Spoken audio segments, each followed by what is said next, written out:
week's episode of Pick Up Sports Talk. I'm Brandon Schiffman. And I'm Spencer Stein. Obviously, as we talked about last week, our top storyline today is going to be the NFL draft, but we also have to get to the NBA playoffs and a quick NHL thing. But let's start right on, Brandon, with our Chicago Bears. Yep. They took the guy I said they would take in Darnell Wright. I'm very happy with the pick, but the big storyline that everyone seems to be talking about is that they passed on Jalen Carter. So what are your thoughts on that? The trade back one picks the Eagles could grab him. What are your thoughts? I mean, overall, I think we kind of knew it was going to go one way or the other, and ultimately we went with Darnell Wright. I have a lot of trust in Ryan Poles, which I think most Bears fans do, which is good. A lot of the NFL and a lot of the NFL community is kind of laughing at the pick. I think there's a good potential that it could wind up being the wrong pick with Jalen Carter winding up being a Hall of Famer, but at the same time, Darnell Wright will be good to plug in, and Fields, I think he elevates Fields from day one, which is huge, and I think that was very important going into the draft. I think there's a ton of potential there. And I just think at the end of the day, Ryan Poles looked at it and decided Carter wasn't worth the risk. And you know what? I think Jalen Carter likely will be a great player in the NFL. Yeah. I trust him in that way. I can't necessarily think that personality or character issues will get in the way. Mm-hmm. But as an organization that's not ready to go out and win right now, we can't take a risk on a guy that could be a failure. We need a plug-and-play guy, someone who could help the offense, protect Fields, and Darnell Wright was that player. I said from the jump he's the number one offensive lineman I wanted, and he was the guy I wanted. And I'm even happier that they were able to pick up an extra fourth-round pick in there to get him to. I was happy when they traded back. But I will say there was a moment there when Carter fell to us and before the trade was announced where I was like, wow, we might actually take him and he could really bolster the defense for decades to come. For sure. So that was exciting for a second, but obviously I trust Poles. What I will say, though, is it's not really a scenario where I'm like, oh, Poles didn't take him. I believe that means he won't be successful. Because No. Here's why. I trust Howie Roseman more than I trust Ryan Poles. As much as I love Poles, Howie Roseman has had the best judgment for the past couple of years in football. You can see the team he's built. So I think Carter will be great on the Eagles, but I think the Bears were right to pass on him and right to take Darnell Wright. He is going to be incredible, and I'm very excited for this Bears offense. I like their picks along the whole draft. I love Roschon Johnson, who they took in the fourth round out of Texas. I love the receiver they took out of Cincinnati, Tyler Scott.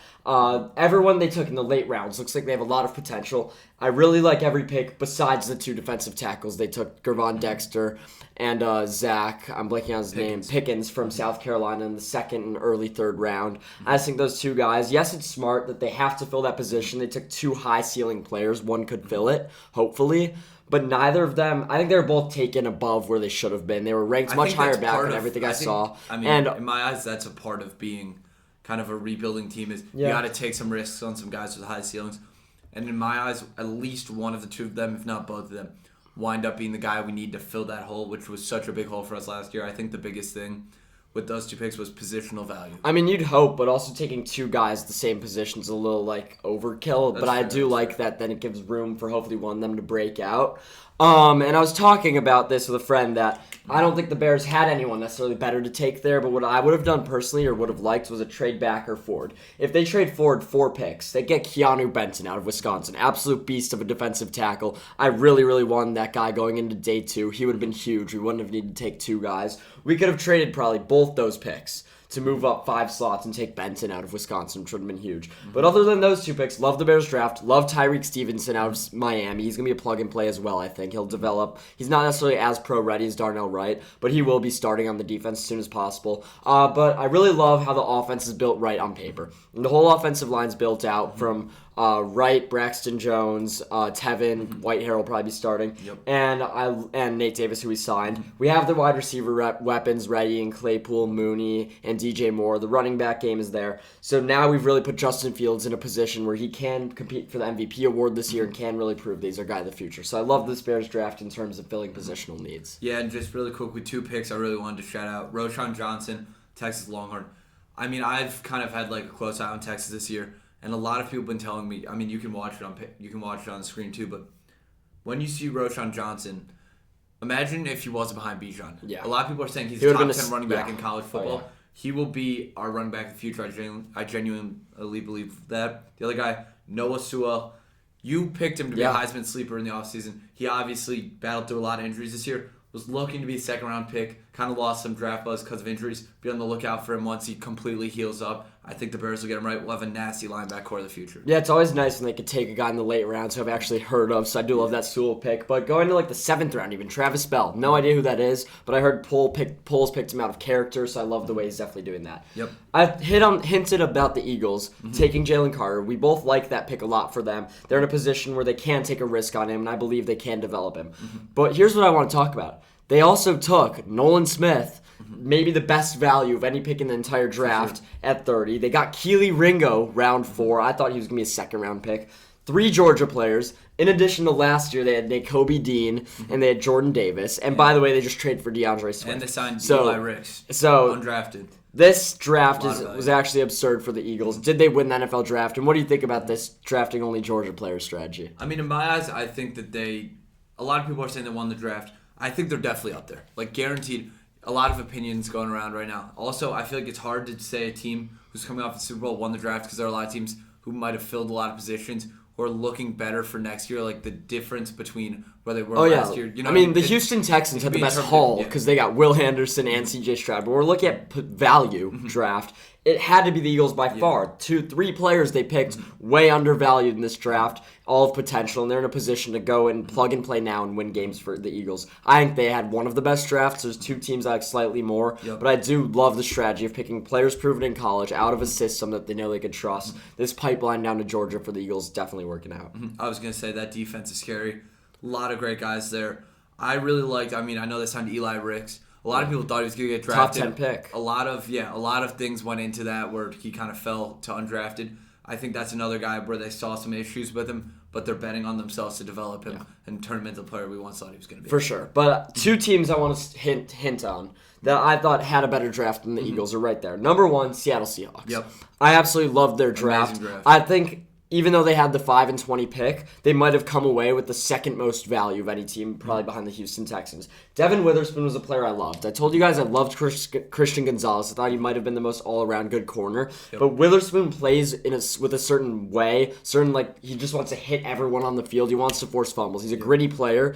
He's a great corner. He's developed a lot. He seems like he has a lot of character. I think he fits perfectly in that Seahawks system. And then you get Jackson Smith and Jigba, another steal. We knew he was a stud. I think he's going to be a star receiver. We talked about him before this season being like a top 5 pick. I think if a team needed a receiver that bad, they would have been happy taking him in the top 10. Sure. So great value there. I love their top 2 players for Seattle. So I think the Seattle Seahawks probably came away maybe with the best value. Yeah, I really like what they're doing, and also they've been a team that's been good at developing young talent. That's huge. I just want to shout out the Devin Witherspoon pick. Their secondary is going to be nasty between Tariq Woolen, Devin Witherspoon, Kobe Bryant. They still have Jamal Adams. They still have Jamal Adams. They still have Quandre Diggs. Yeah. That's looking to me like a no-fly zone. Jamal Adams is going to get a lot of slander either way. Yeah. They have a lot of studs back there. And I just want to talk about one more team that I don't feel like is getting enough attention because everyone's talking about the Seahawks, the Texans, the Eagles. Everyone's talking about the Eagles especially. But the New England Patriots, I think, might have gotten the number 1 value pick with Christian Gonzalez at 17. We both thought he was going top 7.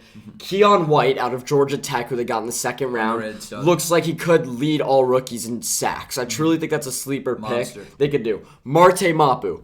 I'm not going to lie. Didn't know he was till a week ago.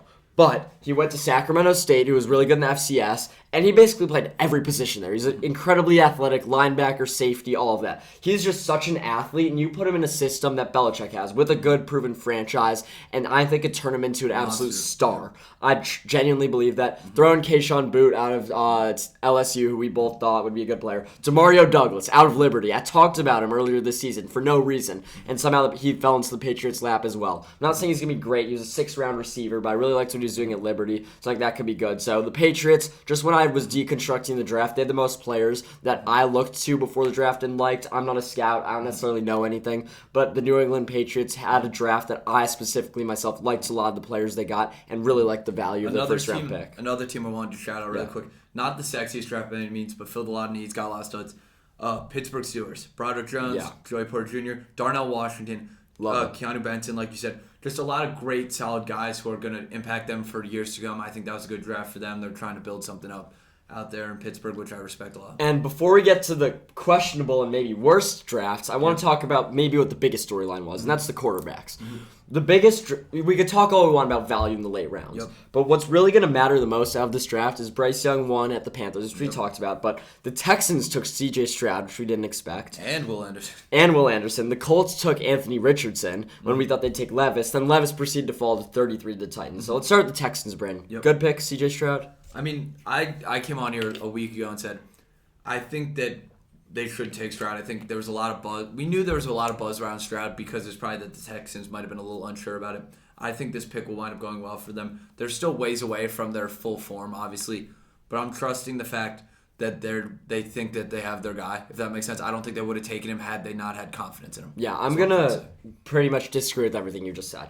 I think that the Texans are a lot more ready to compete than people are giving them credit for. I think that they have developed a defense and specifically a secondary behind Singletary that is Singleton. Stingley. Took you a minute, but you got it. That is much more pro-ready than anyone's expecting. And when you look at their offense, they have a young running back in Dameon Pierce who really broke out last season. I just think this Houston Texans team is slightly more ready to win games, especially behind D'Amico Ryans than people are giving them credit for. But with that being said, I don't really love the C.J. Stroud pick. I still think they need a big difference maker at that number 2 slot, which they did get. But I don't know if I love Stroud. I just haven't since I've watched him at Ohio State. He did poorly on that test, obviously. He has a lot of good attributes. He's really accurate. He wasn't very mobile in college, but said that he can be and showed at times that he can be, which I guess is something. But I don't think that he's that big of a difference maker. Like, is he going to be anywhere near Trevor Lawrence, that division? Not that you expect to get a quarterback like Trevor Lawrence, but I think if you wait a year, next year's QB class where you have Drake May and Caleb Williams, both super talented, you could work through another year of rebuilding. It's not like they're going to win now. And they maybe could have taken Anderson at 2 instead of throwing away next year's first-round pick to get him. So I would have taken Will Anderson at 2. I do think, even trading up for Will Anderson after taking Stroud, I think it's a little much. He's a great player, but is he that much of a difference maker that you give away your 12th pick this year and a first-rounder next year that could be top 10? I don't know. So I didn't love those two Texans moves. We're going to have to see what the return on investment looks like, because what I'll say is Texans fans have all the reasons to be excited right now. The question is, does it pan out? It's going to be very interesting to look at. Yeah, I don't know. I just don't necessarily think Stroud was the pick there, but I absolutely loved the Colts taking Anthony Richardson at 4 instead of Levis. I think he's a great fit there. Switches things up. Develop him into a stud. We'll see if he'll start week 1 for them. I doubt but it. They're also a team that's ready to win. I mean, with Jonathan Taylor, Michael Pittman, I think is incredibly underrated. Their offensive line, we talk about it forever. We talk about it forever, but I think Shane Steichen, they got him the quarterback that best fits his coaching methods. I love the Anthony Richardson pick. I think he has great Josh potential. Downs, too, in the 3rd round. Yeah. Underrated. And Richardson could be a bust for all we know. I just think it was smart to take him over Levis. They definitely need a quarterback. Let's talk about Levis. One last thing. Yep. Falling to 33, do you doubt that? Do you think other teams are stupid to pass on him? Do you think he'll be anything for the Titans? I mean, here's the thing, right? Throughout the entire draft process, he's kind of been like, I don't want to say like the dark horse, but like he gets a lot of love, he gets a lot of hate, he's just kind of polarizing. I think that this is I think almost him falling could be the best thing for him. In some ways, I think he's in a system now where he'll probably have some time to develop behind whoever they go with, whether it's Tannehill or Malik Willis. He'll step in, not necessarily this year when they're kind of in shambles. I think they'll develop something before he steps in, if that makes sense, just because they're probably going to be bad, get a good draft pick, get a good guy in the draft.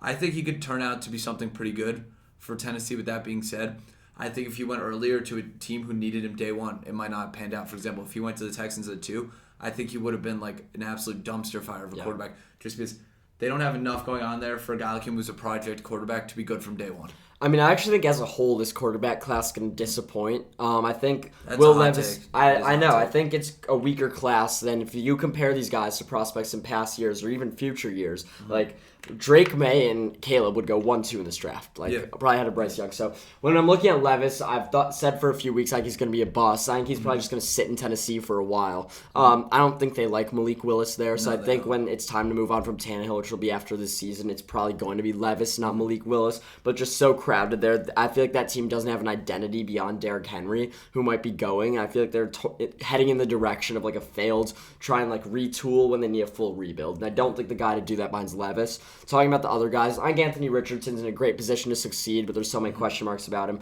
around him. I don't like Stroud very much, as I said. And even Bryce Young, very talented, but that that Carolina Panthers team, I don't think is giving him a lot of room to succeed. People are talking a lot about, they picked up all these players in the offseason. No, they have Hayden Hurst, Adam Thielen, and Miles Sanders. That's their whole team. So And DJ Chark. Sure, but I'm just saying that I don't think Bryce Young is in that great of a position No, to he's succeed. by no means a plug-and-play win-now guy. Like, But I don't- people are putting him in the category of, like, quarterbacks you can put in a team and he'll automatically be great for day one. I still think there's a good chance he busts. I mean, I don't see a realistic world in which he ends up being better than Kyler Murray's been. Like, talent-wise out of college and how they play. Like, I don't think Bryce Young's going to go out there and be incredible. And then plus the injury history, I don't know. I'm just predicting. Bryce Young has a lot of talent. He definitely would have been my first pick. But I don't see it going in the direction the Carolina Panthers are hoping. So I think this quarterback class will be particularly weak. But I think if any guy can have a big first year, a big, young NFL career, it's going to be Anthony Richardson. Mm-hmm, for sure. Let's get to some more questionable picks if you want to just kind of rapid fire them off or give some more in-depth analysis. Yeah, so I actually want to bring on our friend Armand, who's a Lions fan, because I think the Lions had a big questionable day one in the draft. Thanks for joining us, Armand. And I just want to get to one questionable pick before the Lions. That was Bijan Robinson, I thought, at 8. I know you're a big fan of him, but I think Atlanta taking a running back that early is definitely the first big question mark I saw in the draft. I mean, the thing about that pick that was interesting to me was Atlanta just has a lot of holes to fill. I think it's weird that they went Bijan at pick 8, but I think in their eyes they see a player who could be more than just a running back to them. I think they see a guy who they can put their entire offensive load on, kind of like how the Titans have used Derrick Henry for the past however many years. It's been just a guy who can literally carry their entire offense because they're just, they have him, Drake London, Kyle Pitts. That's a decent young core. Well, how about this? They just had a 1,000-yard rusher as a rookie in Tyler Algier. That's true. I don't get replacing that so quick. Armand, what do you think of taking a running back so early in round 1 as a general strategy? I love it. I'm a Lions fan. I wasn't expecting it. I assumed that we would go with, an improvement to our secondary who such as Christian Gonzalez. Yeah, That's who I was I expecting. just wanted I'd say you up there for a layup. Our secondary let us down so many times this year. We could have easily been a comfortable playoff team. You think about the Thanksgiving game with the Bills, what happened there, so many other times. Jahmyr Gibbs, to me, incredible player. Probably could have got him at 18. Yeah. Makes sense with a Swift trade, but not a big fan of picking him at 12. Big fan of him as a player, but not at 12. Yeah, and I think that the Lions were hoping to get Devin Witherspoon at 6. That's probably why they traded back. But I agree that they didn't necessarily address their biggest concerns in this draft. Before I kind of rip into them fully, I will say, I think what they did on day 2 saved their draft. I would have said they had the worst draft in the league, but I think they rose to middle of the pack by picking Brian Branch, Sam Laporta. That was an absolute steal. Absolute steal in Branch. Even Hendon Hooker, I think is good because I trust Jared Goff for a few years, but just to have a guy who could develop, could come in if Goff struggles and bring a spark to the team, I think was smart. And I actually saw this thing. If they picked Brian Branch at 12, picked Jahmyr Gibbs at 18 and Jack Campbell in the second round, people might have said it was a great draft. So they end up with good players overall. But I agree with you that the value is a huge issue. Jahmyr Gibbs, when you already just signed David Montgomery at 12, I think it's a big mistake. He's a good player, but it wasn't the biggest need you guys needed, and you could have got him at 18 for sure. Then Jack Campbell. I think that was the most, taken too early guy in the whole NFL draft. He's a good player. I know you probably know more about his fit with the Lions than I do, but I just think he could have gone as late as the 3rd round. Taking him at 18 was kind of a head-scratcher for me. I definitely would have gone Christian Gonzalez at 12, hoped you got Gibbs. But if you didn't get Gibbs, I think sticking with Montgomery and even keeping Swift would have been smart. Yeah, no, on our defense, we need tacklers, and that's, I think, why we got Campbell, especially Branch as well. He's known for his tackling.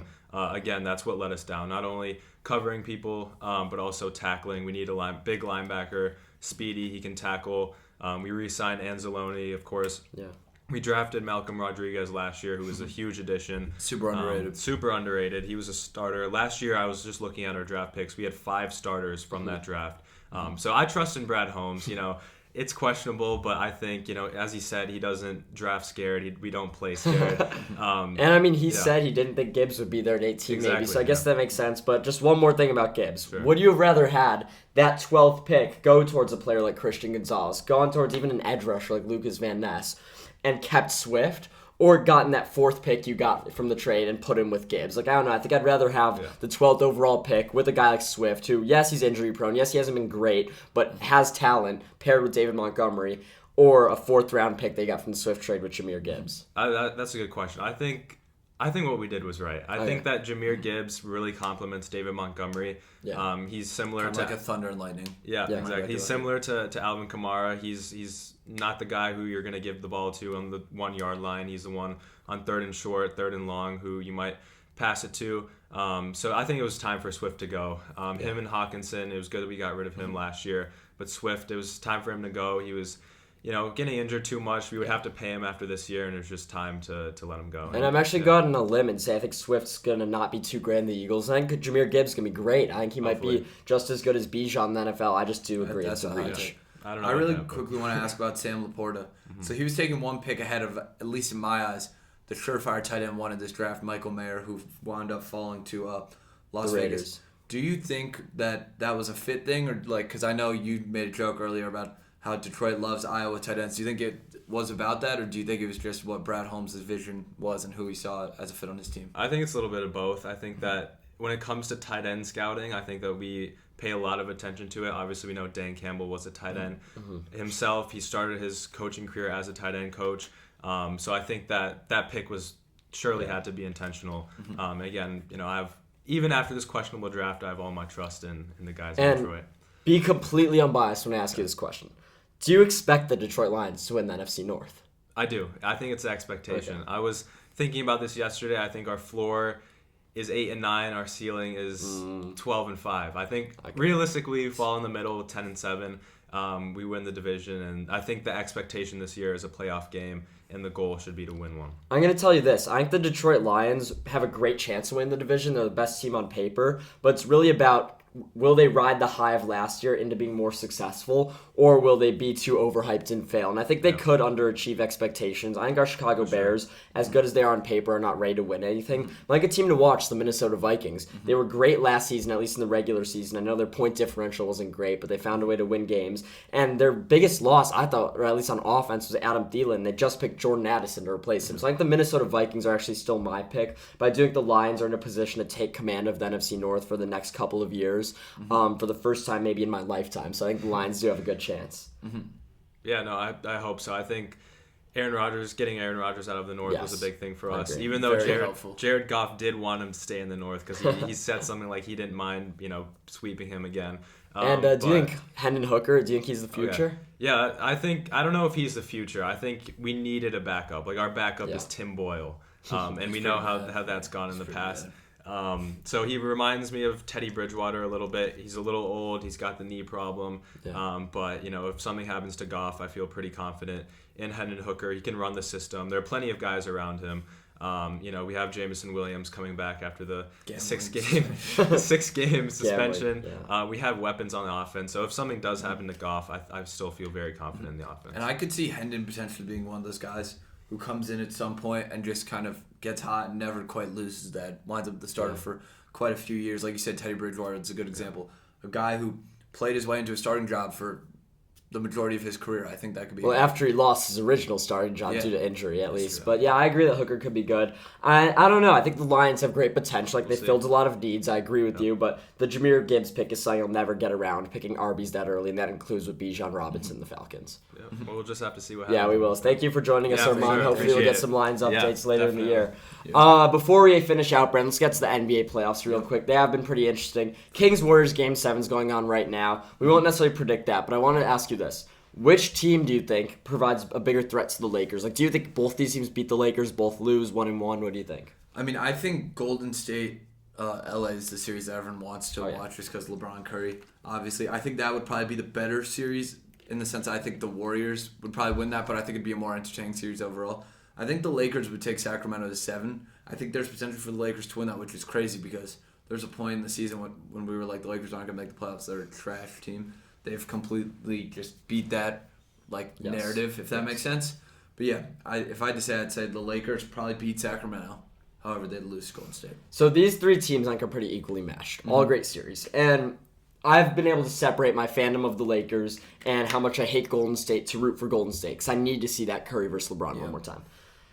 I am more afraid of the Sacramento Kings. I think that they have consistently been a better team. I know the Warriors have more experience. They've played with that. But the Warriors, the fact they haven't really been able to win on the road, they surprisingly took Game 5 on the road in Sacramento. But that's really been a struggle for them. I know they have the experience, but I don't think that's where the Lakers' shortcomings are. And I think Sacramento has picked up the experience that first series. They've looked explosive. They've looked like they could go on runs and just kind of silence the other team. And their home environment even looks harder. So I think the Lakers, if they face Golden State, could easily win all 3 games that come at home and take one on the road in a game where we see Steph Curry not play his best game. Because the role players haven't stood up for Golden State as much as they should. It's been a lot of Curry and Clay.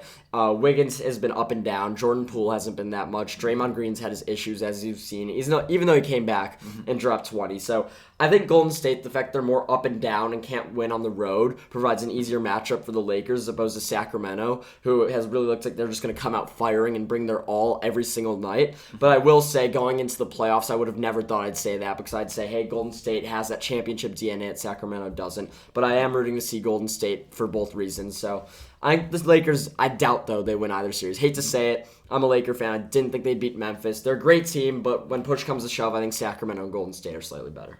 For sure. Let's get into some other series predictions. Let's start with Miami versus New York. Can I give my thoughts on it real quick? So I talked to my grandpa about this. He's a Knicks fan.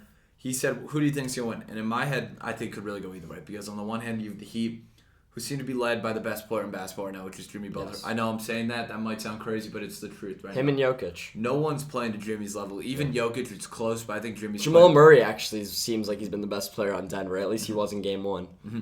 So I think Jimmy Butler's playing like the best player in basketball, but the Knicks have been just so momentum driven that it's hard to say. Right now, the Heat have taken 1 game. I'd say the Heat probably take it in 6. I think this could be a great series. I think that the Heat it's hard for me to predict anyone to beat the Heat when Jimmy's playing like this. In the Knicks vs. Cavs series, I said Jalen Brunson would be the best player in that series, and then I went on to predict the Knicks to lose. And I realized that's not the approach you need to go. For the Knicks to win the series, Jalen Brunson needs to be the best player in the series, and flat out, he will not be. It will be Jimmy Butler. Yep. And I know we just saw them win Game 1 with Kyle Lowry and Bam Adebayo picking up the slack late with Jimmy Butler hurt. So we'll watch that injury. But the fact they were able to do that without Jimmy being their best player gives me so much confidence in the Heat. I think Julius Randle's nursing an injury, and Mitchell Robinson's been an offensive liability, so Bam Adebayo has the edge there. I think Jimmy Butler's the best player in the series. New York's guards are dangerous. They could win a couple games. They could string together 4 wins and win the series. But I think the Heat have more momentum than the Knicks, and they have the best player in the series in Jimmy Butler. I think the Knicks beat them in 5 or 6, or the Heat beat them in 5 or 6. And I think the Heat go on to provide a real threat to Boston in the Eastern Conference Finals. Mm-hmm. I completely agree with that. So you predict Boston? Oh yeah, Embiid's out Game 1. He's nursing an injury. They have no shot without Embiid, not even close. And I think Boston's not even playing to their highest ability, and yeah, it's going to be a cakewalk. And I don't think they even have to. I really think Boston can really play to whatever level they want. I think as long as they hit their minimum, they're going to win this series. But I'm telling you this, Miami has a very, very good shot at Boston, in my opinion. Yeah, I completely agree with that. I think we both predict Boston to win that series. You want to move on to the West? Yeah, let's get to the West. Nuggets, Suns, I think it's the hardest series to predict out of all of these. I mean, whoever the Lakers face will be difficult. But realistically, the Suns are the team I've been picking since they got Kevin Durant, even though I picked the Nuggets before that. This series will determine who wins the West. And I was picking the Heat no matter what happened in Game 1. This series, I think I would have picked the Suns, but after last night, I have to pick Denver. What Booker's been doing, he's been the number 1 player for the Suns.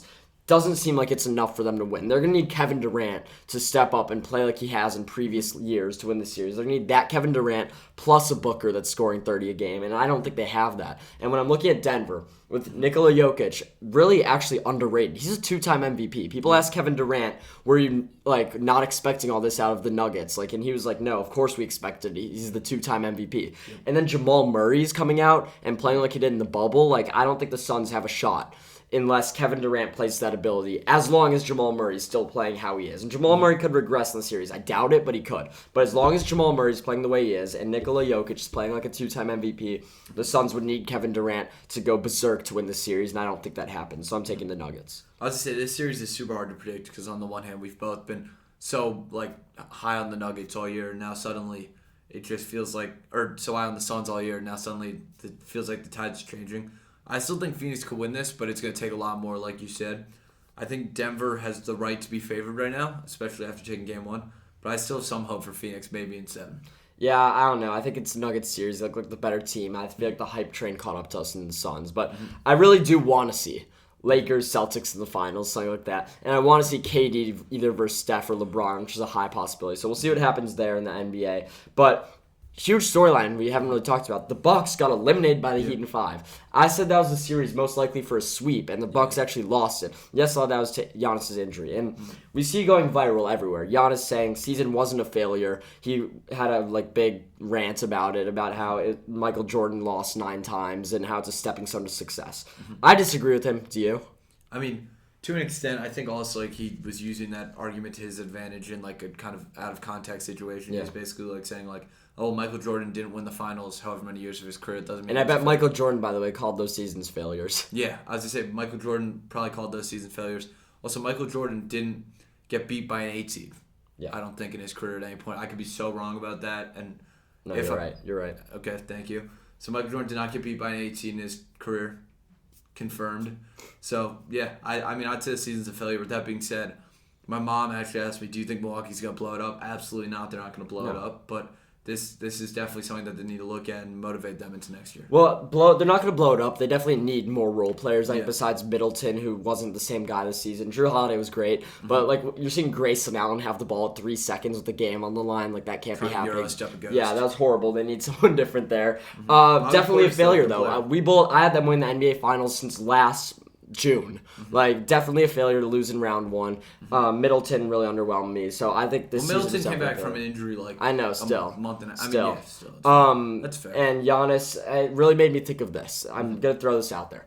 LeBron James came out of the East 8 straight years. Yeah. And this isn't a knock on Giannis, but people are saying Giannis was that great of a generational top player of his time player. And it's not a knock on Giannis, but it just kind of puts into perspective how impressive what LeBron did was. He made it through the East for 8 consecutive years, even with bad teams. I know the East was weaker. Maybe people were avoiding him in the East. Who knows? But the fact that he could have been perfect over and over and over just was really impressive in my opinion. I mean, that's fair. I mean, I think no one necessarily was comparing Giannis to LeBron directly. No. However, when you say Giannis is an all-time great talent, I get why that argument comes into play. And just when we were obviously the Bucks will win the series, they'll probably win the finals, and they have a guy like Giannis who's seen as the best player in the league, and I think has for a couple of years, go down to an 8 seed, it really makes you realize how incredible those best of the best are to stay perfect even against 8 seeds. Sure. But this wasn't a regular 8 seed. Jimmy Butler, we both just predicted them to go to the Eastern Conference Finals, so not your regular 8 seed. And before we go, I want to get to one NHL storyline. Obviously, we'll get more predictions next week as the full series in the second round are set. We still have 3 series active. But the real series we've been watching this whole time is Devils-Rangers. Game 7, Monday night, in Prudential Center in New Jersey. Brandon, after this back-and-forth series, who's winning it? In my eyes, I mean, this could really go either way. I got some New York Ranger blood in me from my dad's side, so I'm going to have to go with the New York Rangers. Not saying that it's going to go that way, but that's my prediction. I think both teams have put up an absolutely great fight, though, and it's going to be a game to watch for sure. The first 4 games were all taken by the road team, and the last 2 were taken by the home team. And I think the tides have changed in terms of the home team has the advantage, and the New Jersey Devils have been playing better. Yes, the Rangers looked great in the first 2, but then the Devils rattled off 3 straight wins, and they played a competitive Game 6. I think the Devils have looked like the better team since Game 3, and the home team has looked in command since Game 5. So I'm going with the Devils here, but it's really a toss-up. I'm going to be watching that game. I don't care what's on Monday night. That's the game I'm watching. Hockey, more interesting if you ask me, although there's not as many storylines. Each game so intense, so competitive. So for sure. Thank you guys all for tuning in. Next week we'll get you updates on the second round. The NBA will get a prediction on that Kings-Warriors or Lakers series. And some hockey updates. Yeah, for sure. Thank you so much. Make sure to like and subscribe and share with a friend. Thank you.